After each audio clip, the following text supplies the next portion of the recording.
बरं. Hello students, कालपर्यंत आपण काय बघितलं तर फ्लुइड डायनामिक्सचा पार्ट बघितला होता. ओके, त्याच्यानंतर स्टोक्स थेरम बघितलं तर समजलं. आणि आज आपण बघणार आहे सरफेस टेन्शन. आज आपण काय बघणार आहे? Surface tension. ओके, कालपर्यंत जे झालं ते झालं. बरं, कालच्या एक फॉर्म्युलामध्ये जो आपण शेवटी डिराईव्ह केलं आहे त्यात काहीतरी चुकलेलं आहे. ओके, मला एका स्टुडंटनं सांगितलं चुकलं आहे का. बाकी स्टुडंटनी नीट लक्ष द्या, तो फॉर्म्युला डिराईव्ह करताना आपलं चुकलं आहे कुठं ते नीट बघायचं. ओके, तर ही तुमची फर्स्ट हे आहे टास्क आहे आजचा, की तो जो व्हिडिओ आहे तो परत नीट बघा वाटलं असतं आणि त्याच्यात आपलं चुकलं आहे काय, तो फॉर्म्युला काय चुकलं आहे ते नीट बघायचं आणि ते करेक्शन करून घ्यायचं. मी उद्या नेक्स्ट व्हिडिओमध्ये तुम्हाला सांगणार आहे, बट तोपर्यंत बघूया तुम्हाला किती जमतं आहे. मला एका स्टुडंटनं सांगितलं आहे आणि त्याचं उद्या नाव मी सांगणार ज्यांनी ते मला सांगितलेलं आहे आणि बाकीच्यांनी शोधा. ओके, आज आपण काय बघणार आहे तोपर्यंत सरफेस टेन्शन बघणार आहे. ओके, त्यामध्ये आपण काय बघणार आहे, थोडं molecular theory, surface tension according to molecular theory बघणार आहे. According to molecular theory. बरं, मॉलिक्युलर थेरीमध्ये आपण जाण्याच्या पहिला आपल्याला हे माहिती पाहिजे काय, इंटरमॉलिक्युलर फोर्सेस. बरं, इंटरमॉलिक्युलर फोर्सेस असतात म्हणजे दोन मॉलिक्यूल जर असला, सपोज हा मॉलिक्यूल आहे आणि हा मॉलिक्यूल आहे, ह्या दोघांमध्ये काहीतरी फोर्स असणार. ओके, त्याला आपण काय म्हणतो, इंटरमॉलिक्युलर फोर्सेस. ते it may be force of attraction or force of repulsion, depends upon the characteristics of molecules. But काहीतरी फोर्स असतो. ओके, काहीतरी फोर्स असतो. बरं, त्याच्यामध्ये आपण दोन टाईपचे फोर्स बघणार आहे मेन. एक असतो कोहेसिव्ह फोर्स आणि एक असतो ॲडहेसिव्ह फोर्स. कोणता? कोहेसिव्ह फोर्स आणि एक असतो ॲडहेसिव्ह फोर्स. बरं, कोहेसिव्ह फोर्स का असतो? सपोज वॉटर मॉलिक्युल्स आहेत, हे काय आहेत? वॉटर मॉलिक्युल्स आहेत. द अट्रॅक्शन बिटवीन, काय नीट लक्षात द्या, attraction attraction between the molecules of same substance. कोणता? Of same substance.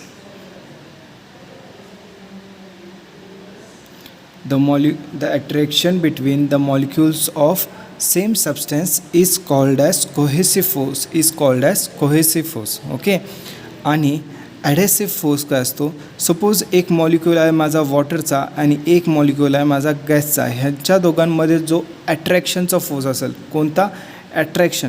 Attraction force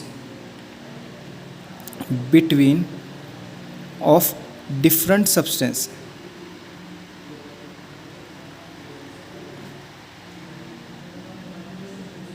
okay, attraction force of different substance म्हणजे दोन वेगवेगळे मॉलिक्युल्स आहे. इथे बघा तुम्ही, एक वॉटरचा एक ग्लासचा आहे. तर असे जे मॉलिक्युल्स असतात त्याला आपण ह्यांच्यामध्ये जो अट्रॅक्शन फोर्स असतो त्याला काय म्हणतो आपण? ॲडहेसिव्ह फोर्स म्हणतो. काय म्हणतो? ॲडहेसिव्ह फोर्स. आणि जे सेम मॉलिक्युल्स असतात त्याला आणि त्यांच्यामधला जो अट्रॅक्शन फोर्स असतो त्याला काय म्हणतो आपण? Cohesive force. काय म्हणतो? Cohesive force. ओके, बरं, आता सपोज एक मॉलिक्यूल आहे, ह्याचं हा काहीतरी एक फोर्स एक्झर्ट करतो आहे. ओके, हा वॉटर मॉलिक्यूल आहे आणि हा फोर्स एक्झर्ट करतो आहे कुठल्या तरी दुसऱ्या मॉलिक्यूलमध्ये, पण त्याची काहीतरी एक स्पेसिफिक रेंज असते, म्हणजे एक लेंथपर्यंतच ते अट्रॅक्शन असतं. ओके, ह्याच्यामध्ये जर दुसरा वॉटर मॉलिक्यूल आला तरच अट्रॅक्शन क्रिएट होणार. जर ह्या रेंजच्या बाहेर असणार, ओके, ह्या रेंजच्या जर बाहेर असला तर ह्याच्यामध्ये काय होणार? अट्रॅक्शन क्रिएट नाही होणार. जर हे असेल तरच ह्याच्यामध्ये अट्रॅक्शन क्रिएट होणार. ह्याच्यामध्ये काय होणार? अट्रॅक्शन क्रिएट नाही होणार. समजलं? फॉर एक्झाम्पल, सिम्पल, आपला क्लास आहे. ओके, ह्या क्लासमध्ये माझं काहीतरी एक प्रेशर आहे तुमच्यामध्ये, बरोबर? माझं काहीतरी एक प्रेशर आहे, बरोबर? बरं, क्लासच्या बाहेरच्या मुलांवर प्रेशर आहे का? नाही. म्हणजे माझं काहीतरी एक रेंज आहे ना, रेंज माझी काहीतरी क्लासपर्यंतच रेंज आहे. बरं, क्लासच्या बाहेर जी मुलं आहेत त्यांच्यावर माझं काही प्रेशर नाही, बरोबर? मग ती मुलं काय गप बसत नाही तुमच्यासारखं. तुम्ही कसं गप कुत्र्यागत बसता, बरोबर ना? तसं बाकीची मुलं बसत नाही. समजला? तर एक काहीतरी आपली काय असते? रेंज असते. काय असते? रेंज असते. ओके, तर प्रत्येक मॉलिक्यूलचं एक आपलं काहीतरी रेंज असतं फॉर अट्रॅक्शन. एक मॉलिक्यूलचं काहीतरी रेंज असतं फॉर अट्रॅक्शन. समजलं? काही प्रॉब्लेम? बरं, सपोज ही रेंज जी असते ती एकाच डायरेक्शनला नसते, ह्या डायरेक्शनला असणार, लेंथ सगळ्यांची सेम असणार. ओके, लेंथ काय असणार सगळ्यांची सेम. सपोज हे 5 सेंटीमीटरपर्यंत आहे तर हे पण 5 सेंटीमीटर, हे पण 5 सेंटीमीटर, सॉरी हे पण 5 सेंटीमीटर, हे पण 5 सेंटीमीटर, हे पण 5 सेंटीमीटर. म्हणजे सगळ्या बाजूनं हा जो फोर्स आहे हा इक्वली ॲक्ट होत असतो. काय होत असतो? सगळ्या बाजूनं इक्वली ॲक्ट होत असतो. तर मी जर सपोज हा वॉटर मॉलिक्यूल बनवला आणि ह्याच्या बाजूला जर एक स्पियर बनवला, ओके, आणि एक स्पियर बनवला ज्याचं 5 सेंटीमीटर रेडियस आहे. काय? 5 सेंटीमीटर रेडियस आहे. ओके, आणि ह्याचा रेंज आहे. ओके, हे काय आहे? ह्या वॉटर मॉलिक्यूलचं रेंज आहे. तर हे काय झालं? हे जे स्पियर इमॅजिनरी स्पियर क्रिएट होतं. का कसं स्पियर असतं? इमॅजिनरी. कसं स्पियर असतं? इमॅजिनरी. हे जे इमॅजिनरी स्पियर असतं ह्याला आपण काय म्हणतो? Sphere of influence. Sphere of influence काय म्हणतो? Sphere of influence. म्हणजे काय? ह्या स्पियरमध्येच ह्या मॉलिक्यूलचं अट्रॅक्शन फोर्स यूज होतो. ह्याच्या बाहेर जर मॉलिक्यूल असेल तर तो अट्रॅक्शन होणार नाही. ह्या स्पियरमध्येच जर मॉलिक्यूल असणार तरच त्याच्यामध्ये अट्रॅक्शन होणार, तरच हे मॉलिक्यूल्स काय होतील? अट्रॅक्ट होतील. समजलं? तर ह्याला म्हणतो आपण स्पियर ऑफ इन्फ्लुएन्स. समजलं? ह्याच्यात काही प्रॉब्लेम कुणाला? बरं, काही प्रॉब्लेम असतील तर तुम्ही लेक्चरच्या खाली तुम्ही कमेंट करू शकता व मला पर्सनली करू शकता. मी परत शिकवतो हे वाटलंच तर. ह्याच्यानंतर असते सरफेस फिल्म. काय असतं? Surface film. बरं, आता सरफेस फिल्मला आपला डायग्राम काढायला लागणार. आपण नेक्स्ट पेज घेऊया. बरं, सपोज एक बीकर आहे, ह्याच्यामध्ये काय आहे? वॉटर आहे. काय आहे? वॉटर आहे. बरं, आता इथं पण मॉलिक्यूल्स असतील, आत पण मॉलिक्यूल्स असतील. आतल्या मॉलिक्यूलचा हे काय झालं? स्पियर ऑफ इन्फ्लुएन्स झाला. बरोबर, स्पियर ऑफ इन्फ्लुएन्स झाला.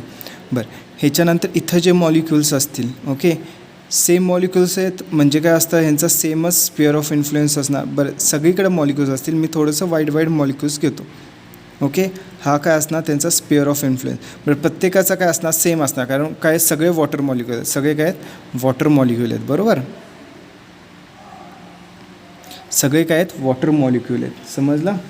बरं, आत्ता बघा हे काय झालं? आपलं रेंज झाली. बरोबर, आता हे जे सरफेस मॉलिक्यूल्स आहेत, काय हे कसले झाले? Surface molecules. हे काय झाले?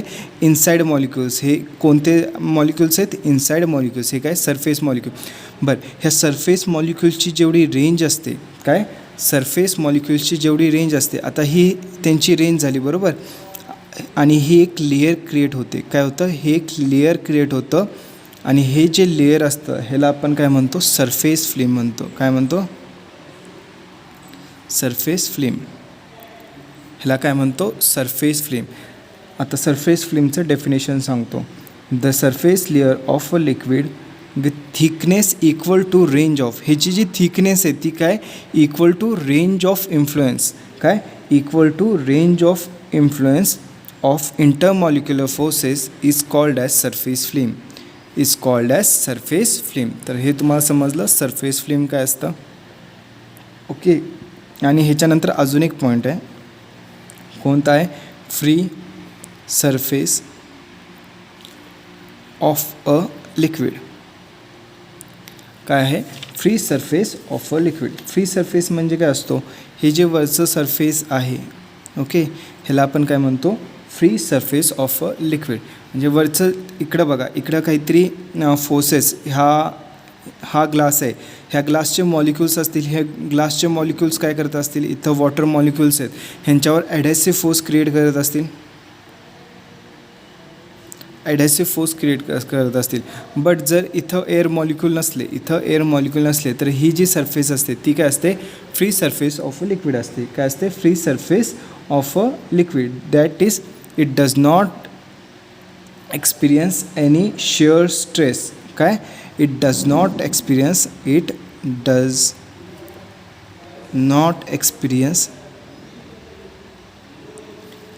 Any shear stress. Okay, it does not experience any shear stress. तर जी सरफेस ज्याच्यावर शिअर स्ट्रेस, ओके, नसतो. शिअर स्ट्रेस आपण केलेलं आहे 11th ला. ओके, शिअर स्ट्रेस ज्याच्यावर नसतं ऑर टेंजेन्शियल स्ट्रेस ज्याच्यावर नसतं ते काय असतं आपलं free surface of a liquid. बरं आज इथंच थांबूया कारण पुढचा पार्ट मोठा आहे. तर आज एवढं तुम्ही नीट लक्षात ठेवून घ्या. पुढचं आपण नेक्स्ट लेक्चरला बघूया. ओके.